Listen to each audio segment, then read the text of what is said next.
Hello दोस्तों, नमस्कार। आपके अपने YouTube channel RKM take info पर एक और नए वीडियो पर आप सभी साथियों का तहे दिल से हार्दिक स्वागत। दोस्तों, इस वीडियो में बात करने वाले हैं सूचना सहायक भर्ती में नवचयनित साथियों की सैलरी के संबंध में।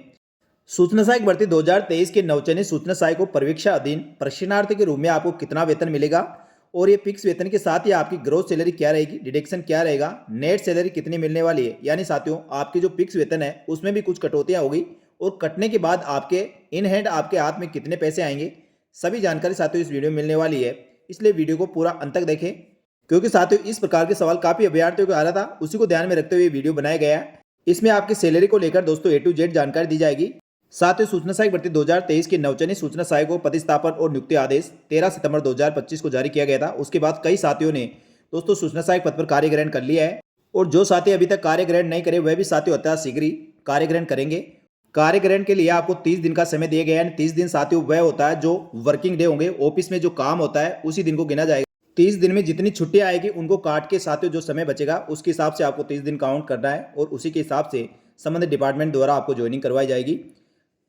और जो साथी कहीं दूसरी जगह जॉब कर रहे हैं या किसी कारणवश वहाँ से रिलीव नहीं हो पा रहे, ऐसे भी साथी यथाशीघ्र दोस्तों वहाँ से रिलीव होकर सूचना सहायक पद पर यदि आप कार्य ग्रहण करने के इच्छुक है तो तुरंत प्रभाव से कार्य ग्रहण करें, क्योंकि साथियों कार्य ग्रहण करने में आपकी सीनियरिटी पे ज़्यादा कोई असर नहीं पड़ेगा। लेकिन साथियों आपका जितने लेट आप ज्वाइन करोगे उतने लेट आपका परीक्षा काल कंप्लीट होने में समय लगेगा। तो साथियों जो भी सूचना सहायक बने हैं और सूचना सहायक पद पर कार्य ग्रहण करने के इच्छुक है तो आप तुरंत प्रभाव से कार्य ग्रहण करें। अब बात करते हैं साथियों प्रोबेशन काल में आपको कितनी सैलरी मिलेगी, ग्रोथ सैलरी कितनी रहेगी, कौन कौन से डिडक्शन होंगे और उसके बाद आपके इन हैंड आपके हाथ में कितनी सैलरी आएगी।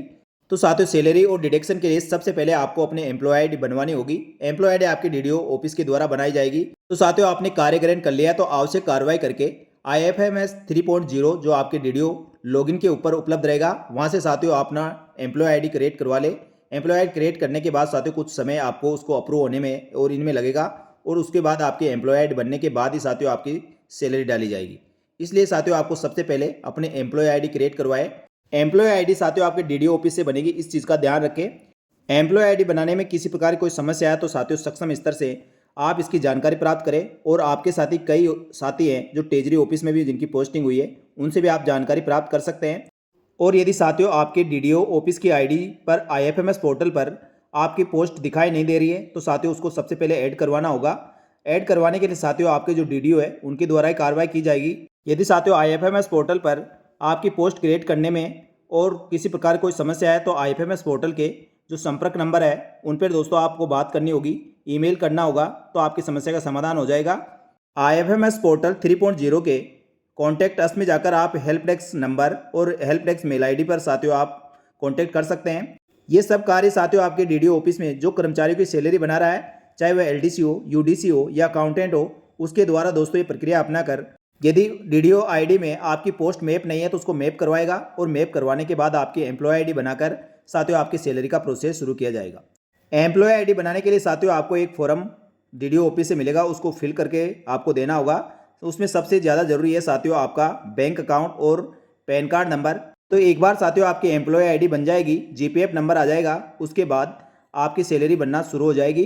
तो साथियों प्रोबेशन काल में आपको 2 साल तक फिक्स वेतन दिया जाएगा। फिक्स वेतन 18,500 रुपये है, जो परीक्षा काल में 2 वर्ष तक आपको फिक्स वेतन है।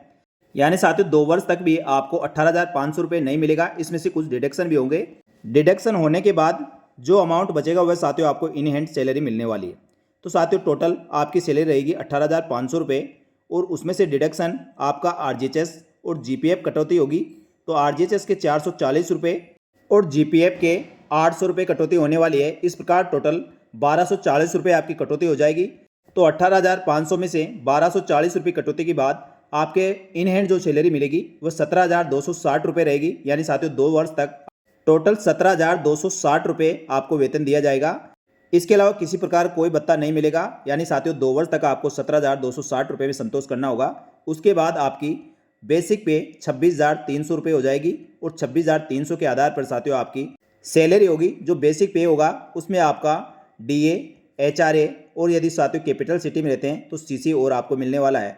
इस प्रकार साथियों टोटल आपकी सैलरी होगी और टोटल सैलरी में से साथियों आपकी SI कटौती होगी, साथ ही RGHS कटौती होगी, GPF कटौती होगी, ये आपकी बेसिक के आधार पर होने वाली है। जो उसमें से कटौती के बाद शेष राशि बचेगी वह आपकी नेट सैलरी होगी। यानी साढ़े 2 साल कंप्लीट होने के बाद आपकी सैलरी 40,000 से अधिक रहेगी और कट कटा के साथियों आपको लगभग 40,000 रुपये आपको मिलने वाले हैं। लेकिन साथियों आपका 2 साल कंप्लीट होते होते 8वें वेतन आयोग भी लागू होने के चांस रहेंगे। यानी साथियों 2027-28 में 8वां वेतन आयोग लागू हो जाएगा और 8वां वेतन आयोग में आपकी जो सैलरी बनने वाली है, जो आपकी 7वें वेतन आयोग के अनुसार जो सैलरी होगी लगभग 1.5 गुना आप सैलरी कर ले, यानी साथियों लगभग 60,000 के लगभग आपकी टोटल सैलरी मिलेगी। तो साथियों इस प्रकार आपको प्रोबेशन काल में जो सैलरी मिलेगी 18,500 रुपये, उसमें से 1,240 रुपये आपकी कटौती के बाद इन हैंड आपको 17,260 रुपये मिलेगी। इसमें आपको संतोष करना होगा। तो सूचना सहायक के चयनित साथियों के द्वारा जो सवाल पूछा जा रहा था, तो साथियों उस सवाल का जवाब आपको मिल गया है। कितना वेतन आपको मिलेगा, कौन कौन सी डिडक्शन होगी। अभी साथियों आपके 2 डिडक्शन है, RGHS और उसके अलावा GPF। इसके अलावा किसी प्रकार की कोई कटौती नहीं है। GPF में जो कटौती होगी साथियों रिटायरमेंट के बाद मिलेगी और RGHS में जो कटौती होती है वो आपका इंश्योरेंस है। आपका और आपके आश्रित जो भी आपके परिवार में उनके इंश्योरेंस रहेगा, जिसमें साथियों राजस्थान के प्राइवेट और सरकारी हॉस्पिटलों में जो प्राइवेट पंजीकृत हॉस्पिटल है उनमें आपको निःशुल्क इलाज की सुविधा मिलेगी।